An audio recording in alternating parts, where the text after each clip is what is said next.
The EG71 gateway lets you read device data or send commands directly to devices. Super handy for commissioning after you've got everything set up. First up, reading and writing data for LoRa devices. LoRa devices can report data based on different attributes and applications. Things like reporting intervals, triggered reports, or alarms.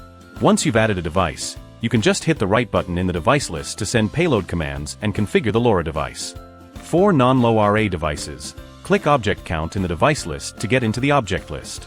Take BACnet IP device as an example. Under the Operation button, click the three dots, then pick Get Value to read the latest value, or Write to send a value. Just keep in mind, read and write permissions depend on the data type and access mode. Now let's check I/O devices. In the I/O device list, click the three dots under Operation. The actions depend on the interface type. For I/O, click Force Output to set an output value. For DO, click Force Output to toggle between closed and open.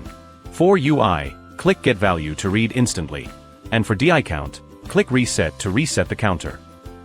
Data stream is where you can check the communication packets between connected devices and the gateway. Great for troubleshooting.